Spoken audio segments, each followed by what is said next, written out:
હતો મેં એ લખી લીધો. એમાં એવું હતું, તાળી પાડવી એ શરીર માટે મોટામાં મોટી દવા છે.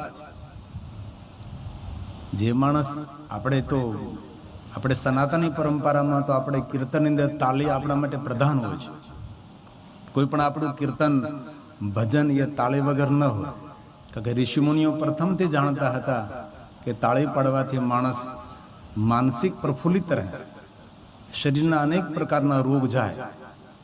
તો માણસે રોગ મુક્ત રહેવું એ પહેલો વિષય છે. માણસ પાસે ધન સંપત્તિ વૈભવ જમીન જાગીર પદ પદવી બધું જ હોય, પણ જો આરોગ્ય ન હોય તો એ માણસ દુનિયાનો મોટામાં મોટો ભિખારી છે. અને આજના સમયની અંદર માણસ પાસે બધું છે, વ્યવસ્થા છે, પણ આરોગ્ય નથી. તેથી આરોગ્ય આપણું ભરપૂર રહે એ આપણા જીવનમાં પહેલી વાત હોવી જોઈએ. તેથી તાળી પાડવાથી આરોગ્ય મળે. તાળી પાડવી એ દવા છે. લખી લીધું એ બધું બોલી જ જાઉં અત્યારે. વહેલા સૂઈજો વહેલા જાગવું એ પણ એ દવા છે. આજે લોકો વહેલા સૂતા નથી. વહેલા સૂવું છે પણ મોબાઈલ સૂવા નથી દેતો. એનું શું કરવું? કારણ કે મોબાઈલ જ જગાડે છે. મોડે સુધી નહીં. વહેલા સૂઈ જાઓ, વહેલા જાગી જાઓ. એ શરીરની મોટી મોટી દવા છે.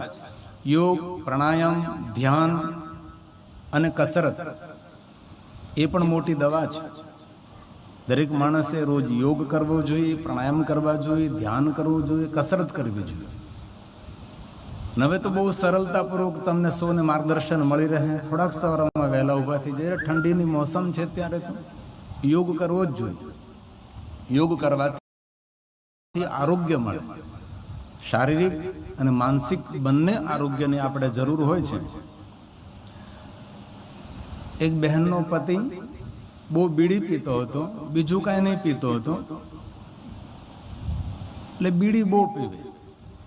એટલે એ બહેને નિર્ણય લીધો કે અમારા પતિને યોગા કેન્દ્રમાં મોકલો એમ, જેથી કરીને યોગા કરે તો બીડી છૂટી જાય. તો એમનો પતિ યોગા કેન્દ્રમાં 3 મહિના ગયો ને 3 મહિના પછી એ બહેનનો પતિ ઘરે આવ્યો તો જે બીડી હાથથી પીતો હતો એ બીડી હવે પગથી પીવા લાગ્યો. એટલું એનો યોગા સ્ટાન્ડર્ડ થઈ ગયું. એટલે યોગ કરો, ધ્યાન કરો, કસરત કરો, પ્રાણાયામ કરો, ઓમનો ધ્વનિ કરવો એ પણ એક શ્રેષ્ઠ દવા છે. શરીરના શારીરિક અને માનસિક રોગોની મોટામાં મોટી કોઈ દવા હોય તો અકાર ઉકાર મકાર ઓમનો ધ્વનિ કરો. આપણા યોગી મહાપુરુષો શું કરે છે? ઓમકાર બિંદુ સંયુક્તમ નિત્યમ ધ્યાયંતી. બસ ઓમનું ધ્યાન કરે છે, ઓમનું ઉચ્ચારણ કરે છે. એમની કામનાઓની પૂર્તિ થાય છે. અંતે તેમને મોક્ષની પ્રાપ્તિ થાય છે. કેટલી સુંદર વાત છે. ટીકડા ખાવાની ક્યાં જરૂર છે? નિરંતર ઔષધિ ખાવાની ક્યાં જરૂર છે? નિરંતર ઓમનું ઉચ્ચારણ કરો. સવારમાં પ્રાતકાળ બ્રહ્મમુહૂર્તમાં થોડા વહેલા ઉઠી જાય. આ મોટી દવા છે. યોગી મહાપુરુષોની આ પરંપરા છે. ઓમકાર બિંદુ સંયુક્તમ યોગી મહાપુરુષ નિત્યં ધ્યાયન્તિ યોગિનઃ કામદં મોક્ષદં ચૈવ ઓમકારાય નમો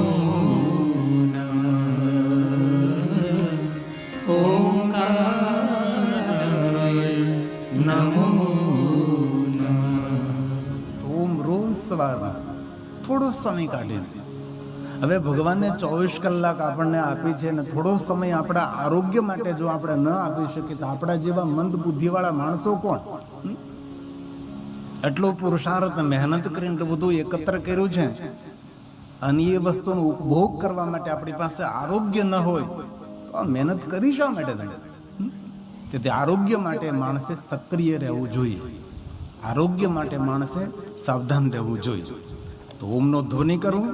બીજું, સવાર સાંજ ચાલવું, થોડું ચાલ. ખેતીમાં કામ કરતા હોય તેના માટે કોઈ પ્રશ્ન જ નથી. જેનું બેઠારો જીવન છે, સવાર સાંજ ચાલવું એ પણ મોટી એક દવા છે. ઉપવાસ તમામ રોગોની દવા છે. આપણે તો કેટલો ખાઈએ છીએ. અત્યારે માણસો ભૂખ્યા બીમાર નથી પડતા, ખાઈ ખાઈને જ બીમાર પડે છે.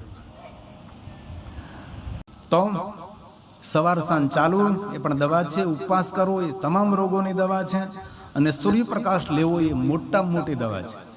આજ વર્તમાનમાં એન્ઝાયટી, હતાશા, નિરાશા, તણાવગ્રસ્ત જીવન દિન પ્રતિદિન વધી રહ્યું છે. એટલા માણસો માનસિક રોગી બની ગયા છે.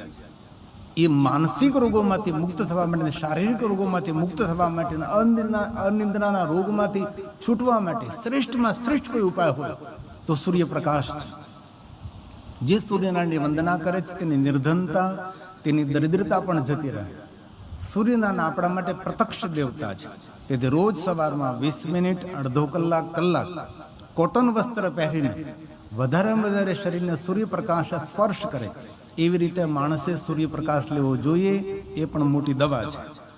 જીમમાં ભોજન કર્યા પછી વ્રજાશ્રમમાં બેસવું એ પણ મોટી દવા છે.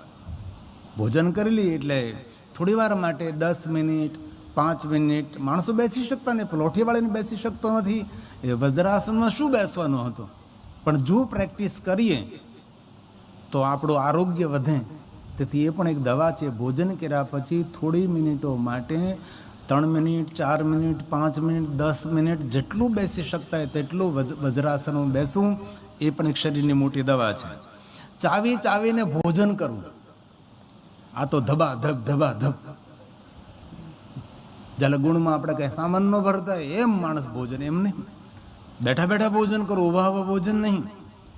ચાવી ચાવીને ભોજન કરો એ પણ શરીર માટેની મોટામાં મોટી દવા છે. અને ફ્રીજનું ઠંડુ પાણી નહીં પીવું, સાદું પાણી પીવું એ પણ એક મોટી દવા છે. તેથી તમારું આરોગ્ય રહે એવા ભાવ સાથે महादेव ने खूब प्रार्थना का आप हर हमेशा मानसिक शारीरिक तंदुरुस्त रहो. भगवान नारायण को याद करना चाहिए. ये बड़ा एक मंत्र है. इसलिए आशा रखूँ छूँ जेने कंठस्थ है એને પ્રણામ, પણ જેને કંઠસ્થ નથી એ મુખપાઠ કરવાનો પ્રયાસ કરશે એવી એક પ્રાર્થના સાથે સાથે ભાવથી અને આદરથી. સરળ છે, કઠિન નથી. મંગલ ભવન અમંગલહારી ઉમા સહિત જે જપત પુરારી. ઉમા સાથે મહાદેવ જેમને યાદ કરે છે એવા ભગવાન વિષ્ણુ, ભગવાન શ્રી રામ અમારા સૌનું મંગલ કરો એવો ભાવ પ્રગટ કરેલો છે. તો ભાવથી અને આદરથી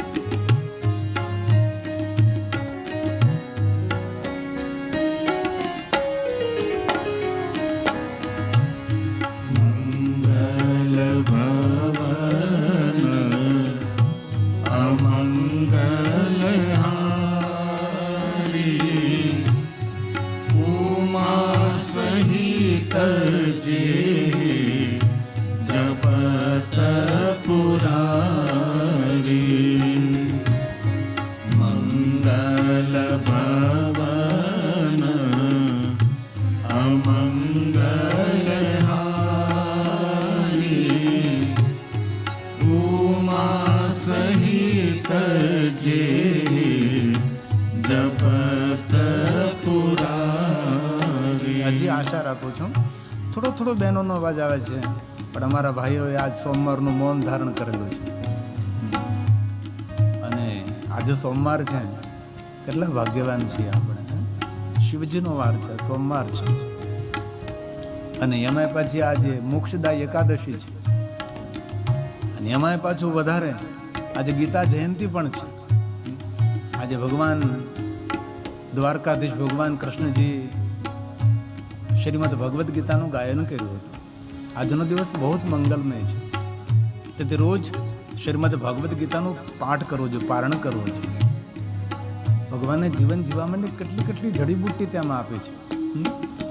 આજનો દિવસ બહુ મંગલમય છે. એમાં પાછો માક્ષર માસ છે. મહાદેવની સાધના માટે માક્ષર માસ ઉત્તમ છે. પવિત્ર શ્રાવણ માસની બરાબરી કરનારો કોઈ જો મહિનો હોય તો માક્ષર માસ છે.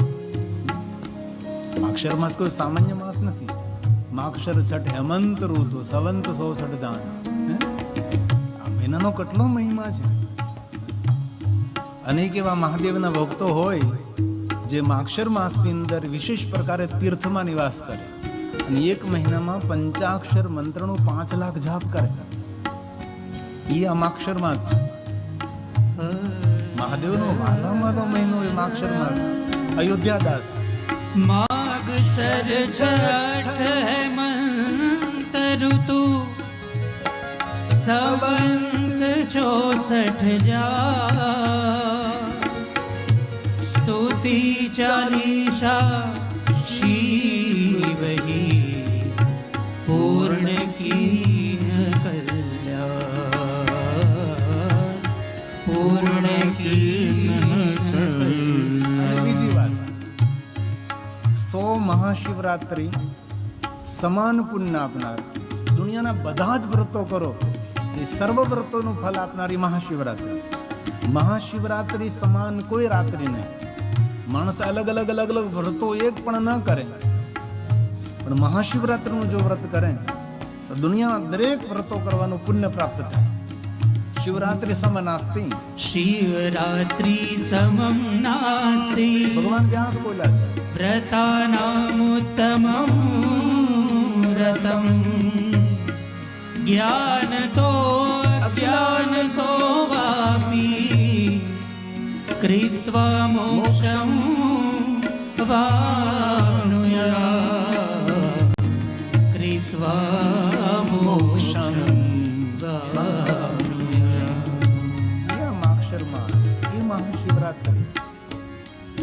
ઘણા બધા મહાદેવના ભક્તોને ખબર છે કે બધા વ્રતોનું પુણ્ય આપનારી મહાશિવરાત્રિ.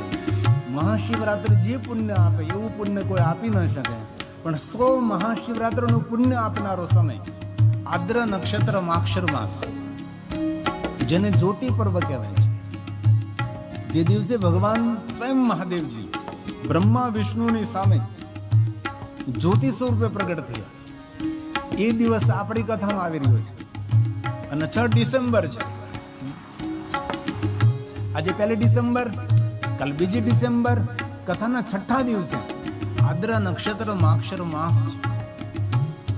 જે આદ્રા નક્ષત્ર માગશર માસમાં ભગવાન શિવનું પૂજન કરે, દર્શન કરે, અર્ચન કરે, પોતાના ઘરની અંદર દીપમાલા પ્રગટ કરે, દીપ ઉત્સવ કરે.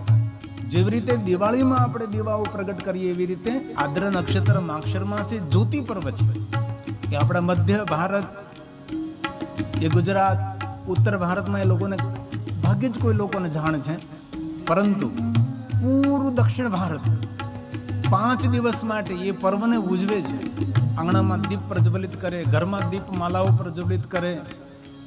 મળે તો ગાય માતાનું શુદ્ધ ઘી, એ ન મળે તો તલનું તેલ, એ ન મળે તો સરસોનું તેલ, એનાથી દીપમાળા પ્રજ્વલિત કરશે. અને આપણે પણ જો વ્યવસ્થા થશે તો બ્રિજેશભાઈ અથવા આખી ટીમ, તો આપણે પણ આ કથાની અંદર 108 દીવા નહીં, 1000 દીવા પ્રગટ કરશું. આપણે સહસ્ત્ર દીપોત્સવ કરશું, સહસ્ત્ર દીપોત્સવ.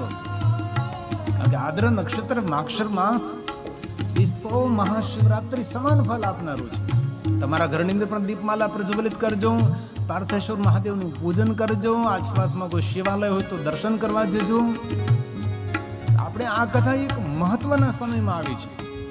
માગશર માસ આવે, માગશર માસ મળે આપણને, આદ્ર નક્ષત્ર મળે. આજે સોમવાર પણ આપણા કથાનો પહેલો દિવસ, એમાંય મોક્ષદા એકાદશી. આજ તો બધાએ ઉપવાસ કર્યો એકાદશીનો. આજના દિવસનો ખૂબ મહિમા છે. ગીતા જયંતિ પણ છે. તો આવા શુભ મંગલ મુહૂર્તે આપણે ભગવાનની કથાનો પ્રારંભ કરી રહ્યા છીએ. તો આશા રાખું છું આપ સૌ આ ચોપાઈ આજના દિવસને યાદ સ્વરૂપે કંઠસ્થ કરે.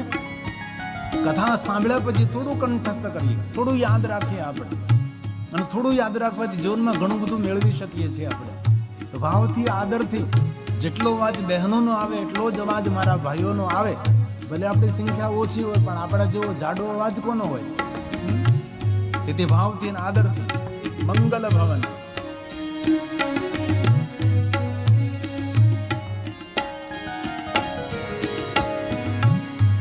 મંગલ ભવન અમંગલ હારી ઉમા સહિત જે જપત મારો અવાજ જોર સે પ્યાર સે. મંગલ ભવન અમંગલ હારી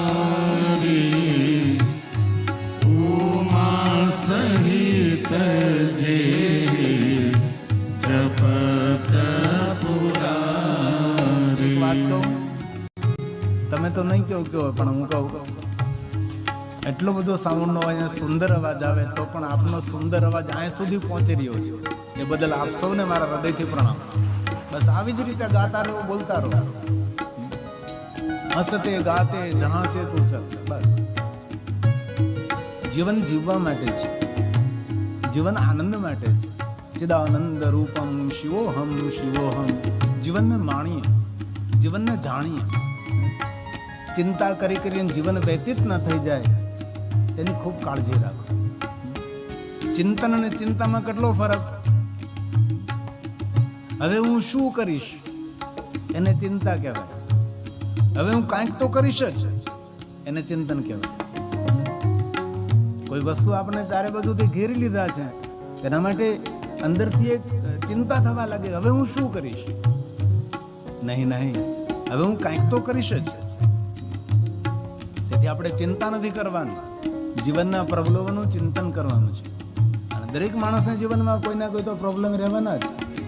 મોટો ધનપતિ હોય, મોટો ઓફિસર હોય, મોટો પ્રોફેસર હોય, મોટો વિદ્વાન હોય, મોટો જ્ઞાની હોય કે તપસ્વી હોય, દરેકના જીવનમાં કોઈને કોઈ તો અડચણ છે જ.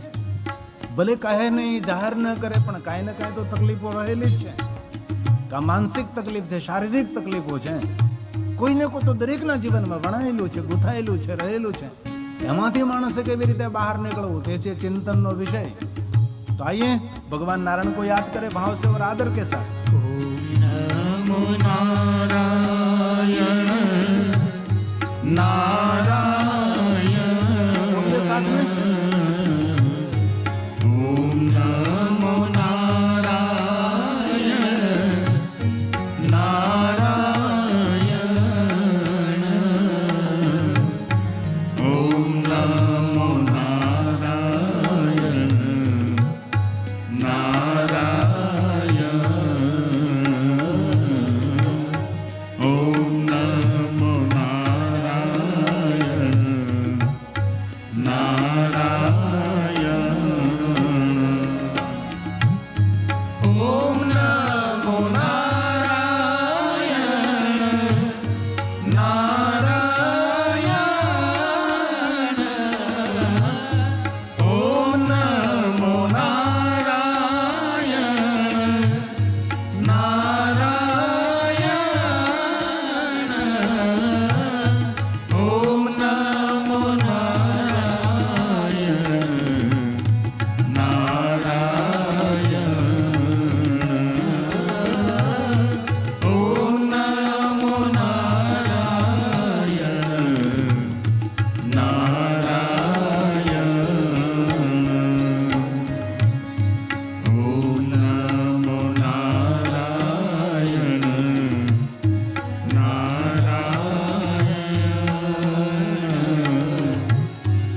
ओम नमो नारायण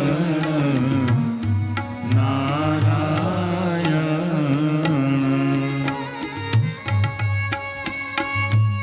તાલી મહાદેવને વહાલે. તાલી પણ એક દવા છે. પંડ્યા સાહેબ જવું છે? ભલે ભલે ફરી આંટો મારતા રહેજો, આવતા રહેજો.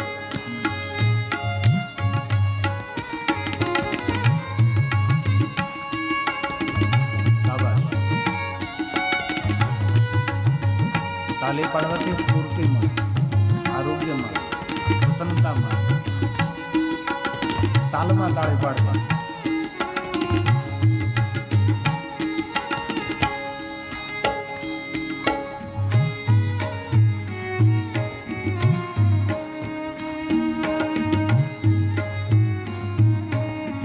આ હું આજે દ્રશ્ય અત્યારે ટેલિવિઝનમાં જોઈ રહ્યા છું. એ મધ્યપ્રદેશ જબલપુર હું કથા કરીને આવ્યો છું. તેનું છે કે આ તો વલસાડની કથાનું ખબર નહીં.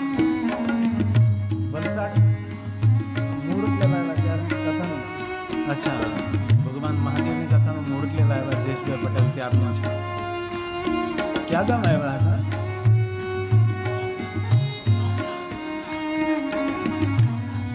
સોમનાથ. સોમનાથ મહાદેવના સાનિધ્યમાં કથાનું મુહૂર્ત લીધું હતું ત્યારનો રેકોર્ડિંગ છે. હર્ષભાઈ ખૂબ ખૂબ ધન્યવાદ. હર્ષને ખૂબ તાલીઓડે વધાવીએ, આપણે ખૂબ તાલીઓડે આશીર્વાદ આપીએ. ખૂબ ખૂબ ધન્યવાદ. શ્રી રામ જય રામ જય જય રામ શ્રી રામ જય રામ જય જય રામ શ્રી રામ જય રામ જય જય રામ શ્રી રામ જય રામ જય જય રામ શ્રી રામ જય રામ જય જય રામ શ્રી રામ જય રામ જય જય રામ શ્રી રામ જય રામ જય જય રામ શ્રી રામ જય રામ જય જય રામ શ્રી રામ જય રામ જય જય રામ શ્રી રામ જય રામ જય જય રામ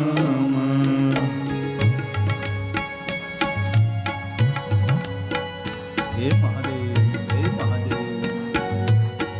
महादेव को याद करें, जीवन में कोई फरियाद नहीं रहेगी. જે શિવના ચરણે ગયો એના કોઈને ચરણે શરણે જવું નહીં પડે. હે મહાદેવ.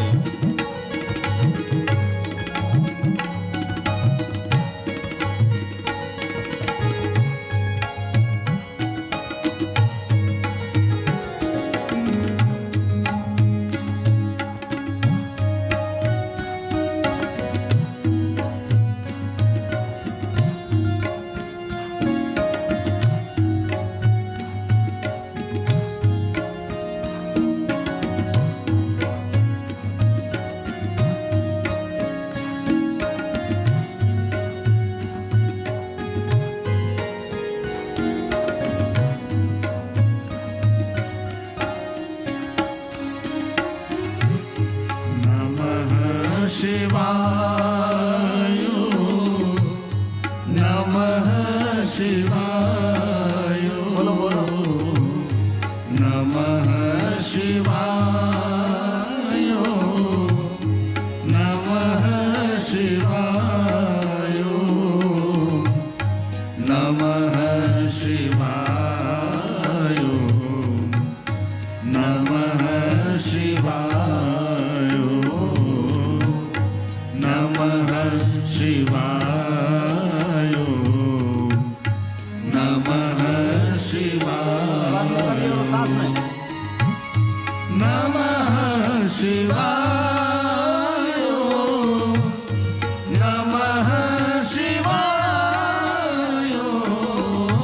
नमः शिवाय नमः शिवाय नमः शिवाय नमः शिवाय नमः शिवाय नमः शिवाय नमः शिवाय नमः शिवाय नमः शिवाय नमः शिवाय नमः शिवाय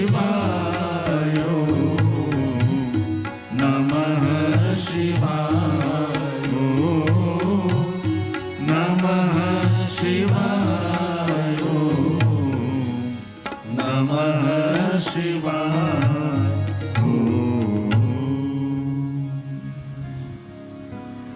તો આજના દિવસને ખૂબ હૃદયથી બિરદાવતા મોક્ષદા એકાદશી,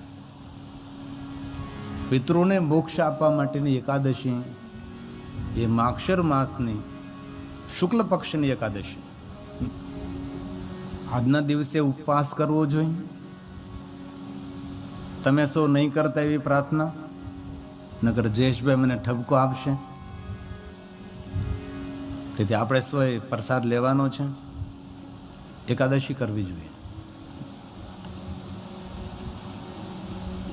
ભલે એકાદશી ન કરી શકો તો આજના દિવસે ચાવલ નહીં ખાવા, પણ આજ ખાઈ લેજો પ્રસાદ સ્વરૂપ. આ તો તમને જાણ ખાતર કહું છું કે આજનો દિવસ કેટલો મૂલ્યવાન દિવસ છે. આપણા દરેક પિતૃઓને પરમ ગતિ આપનારો એ મોક્ષદા એકાદશી છે. આજના દિવસે તુલસી માતાની પૂજા, આજના દિવસે ભગવાન વિષ્ણુની પૂજા, રામજીની પૂજા, ભગવાન દ્વારકાધીશ કૃષ્ણની ઉપાસના. આજના દિવસે થોડું પણ સત્કર્મ બહુ મોટું પુણ્ય આપનાર છે. આજના દિવસે કોઈની સેવા કર. સેવા કોને કહેવાય? લેશ માત્ર જેમાં કાંઈ પણ લેવાની અપેક્ષા ન હોય, થોડો પણ જેની અંદર સ્વાર્થ ન હોય, માન સન્માનની પણ ઈચ્છા ન હોય, એવી જે પ્રવૃત્તિ કરો છો તેને સેવા કહેવાય. જેમાં માન સન્માનની પણ અપેક્ષા હોય, જેમાં કાંઈ મેળવવાની કે ઈચ્છાની અપેક્ષા હોય, તેને સેવા ન કહેવાય. સેવા એને કહેવાય છે કોઈ પણ અપેક્ષા રહિત કરેલું કામ, તેને સેવા કહેવાય છે. કોઈ પણ ઈચ્છા રહિત કરેલું કામ, તેને સેવા કહેવાય છે. તો આજના દિવસે કોઈની સેવા કરવી મોક્ષદા એકાદશી છે. પિતૃઓને પરમ ગતિ આપનારો દિવસ એ મોક્ષદા એકાદશી છે. ગોકુળ નગર એક રાજ્ય હતું. તમે એક રાજા રક્ષાસેન બહુ ધર્મી રાજા હતો અને પ્રજાનો ખૂબ આદર કરતો હતો અને સત્કર્મી રાજા હતો અને પોતાની પ્રજાને ખૂબ આદર આપનારો. આ રાજાને રાત્રિમાં સપના આવે છે અને સપનામાં એવું જોવે છે કે તેના પિતાશ્રી એ નર્કની અંદર દુઃખ ભોગવે છે અને પિતાશ્રી પોતાના પુત્રને એમ કહે છે કે હું આ નર્કની અંદર દુઃખી છું, તું મને છોડાવી શકે છે. આ સપનું જોઈને આ રાજા ધ્રુજી જાય છે. પોતાના રાજ્યમાં 4 વેદના જ્ઞાની બ્રાહ્મણો, વિદ્વાન અને તપસ્વી અને પવિત્ર બ્રાહ્મણો રહે છે આ ગોકુળ નગરની અંદર. આ રાજા બ્રાહ્મણોને રાજ દરબારમાં નથી બોલાવતા, પણ રાજા આટલા મર્યાદા વાળા છે કે રાજા ચાલતા ચાલતા બ્રાહ્મણને નિવાસ સ્થાને જાય છે અને 4 વેદને જાણનારા બ્રાહ્મણોને કહે છે, રાત્રિની અંદર મને આવું સપના આવ્યું કે મારા પિતાશ્રી નર્કની અંદર દુઃખ ભોગવે છે અને મને વિનંતી કરે છે કે તું મને આમાંથી મુક્ત કરાવ. તો સપના માટે મારે શું વિચારવું? આપ મને કઈ માર્ગદર્શન આપો. ગામની અંદર રહેનારા વિદ્વાન ને શ્રેષ્ઠ 4 વેદને જાણનારા બ્રાહ્મણો, એ દરેક બ્રાહ્મણો કહે છે, રાજા રક્ષાસેન, આથી થોડે દૂર એક તપસ્વી મહામુનિ રહે છે જેનું નામ છે પર્વત મુનિ અને એ પણ 4 વેદના જ્ઞાતા છે, 4 વેદના મરમને જાણનારા છે. રાજા આપ એમની પાસે જાઓ. વિદ્વાન બ્રાહ્મણોને સાથે લઈ રાજ્યથી થોડા દૂર ઘનઘોર જંગલમાં નિવાસ કરનારા પરમ તપસ્વી પર્વત મુનિની પાસે જાય છે રાજા અને પર્વત મુનિને આ સપનાની વાત કરે છે. હે મુનિ, રાત્રિમાં મને આવું સપના આવ્યું છે કે મારા પિતાશ્રી નર્કમાં છે અને અસહ્ય દુઃખ ભોગવી રહ્યા છે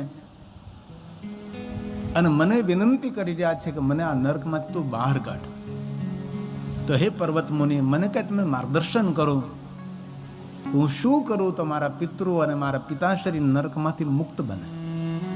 મારા પિતાશ્રીના ઉદ્ધાર માટે મને કઈ માર્ગદર્શન કરો. પર્વત મુનિ થોડી વાર માટે પોતાની આંખો બંધ કરી દે છે અને ધ્યાનસ્થ બને છે અને ધ્યાનસ્થ બનીને પછી ધીરેથી આંખો ખોલે છે. પર્વત મુનિ કહે છે, રાજા, દરેક કષ્ટનો કોઈ પણ ઈલાજ હોય છે, કોઈને કોઈ તેના માટે નિવારણ હોઈ શકે છે.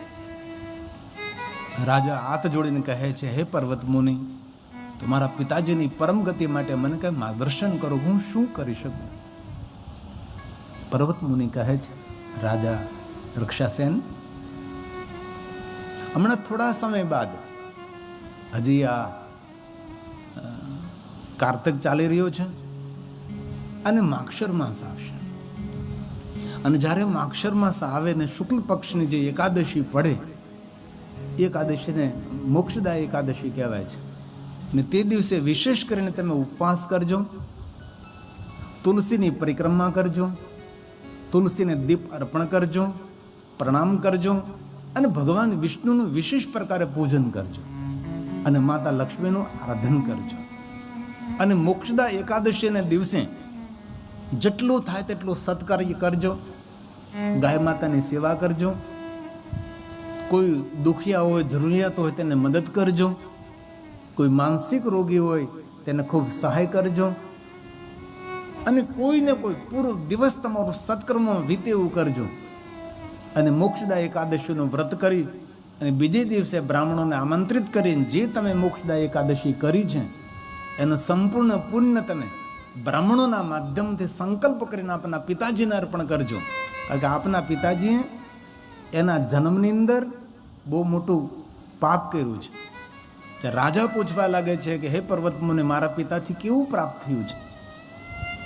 ત્યારે પર્વત મુનિ કહે છે, રાજા, એવું ન કહી શકું, પણ તમે મને પૂછી રહ્યા છો એટલે કહી રહ્યો છું. આપના પિતાશ્રીને અનેક રાણીઓ હતી, એમાં એક રાણીને આપના પિતાશ્રી અતૃપ્ત રાખતા હતા, અને અતૃપ્ત રાખવાને કારણે એ રાણીને ખૂબ દુઃખ થતું હતું, અને એ દુઃખને પરિણામ સ્વરૂપે આપના પિતાશ્રી નરક ગામે બન્યા છે. તેથી આપના પિતાના પરમ કલ્યાણ માટે અને મોક્ષ માટે વ્રત કરજો, આપના પિતાજીનું પરમ મંગલ થશે.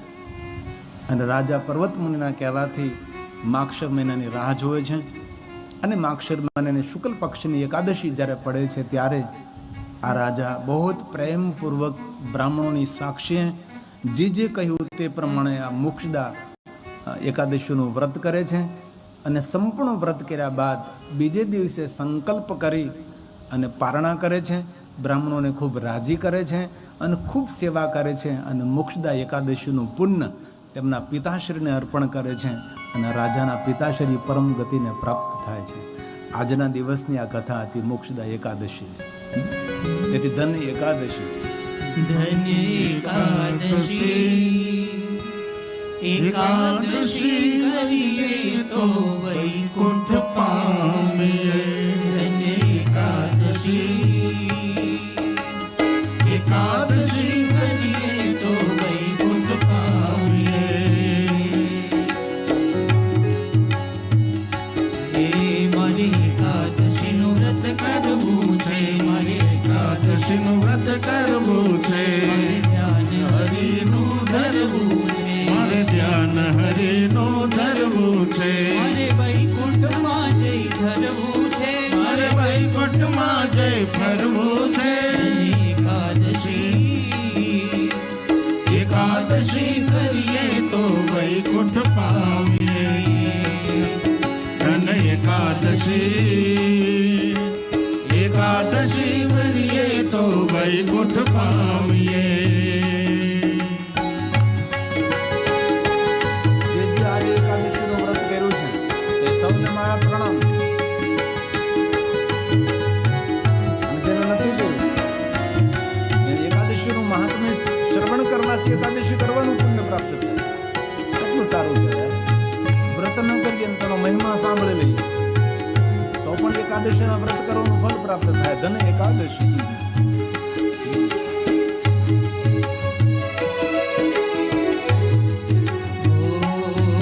મારે એકાદશીનું વ્રત સારું છે, મારે એકાદશીનું વ્રત સારું છે, પ્રાણ જીવનનું પ્યારું છે, એ તો પ્રાણ જીવનનું પ્યારું છે, તો વૈકુંઠમાં લઈ જનારું છે, એ તો વૈકુંઠમાં લઈ જનારું છે. એકાદશી, એકાદશી એકાદશી કરીએ તો વૈકુંઠ પામીએ ધન એકાદશી એકાદશી કરીએ તો વૈકુંઠ પામીએ એકાદશી કરીએ તો વૈકુંઠ પામીએ. તેથી આજથી નિર્ણય લેવાનો છે. પૂછું તમને હું કેટલાય કર્યું છે એમ, પણ નથી પૂછું. ખોટું બોલવા માટે શા માટે મજબૂર કરવા જોઈએ આપણે, હે ને? પણ નિર્ણય આજે ભલે એકાદશી નથી કરી, પણ હવે પછી એકાદશીનું વ્રત કરવું. આવું કરીએ આપણે.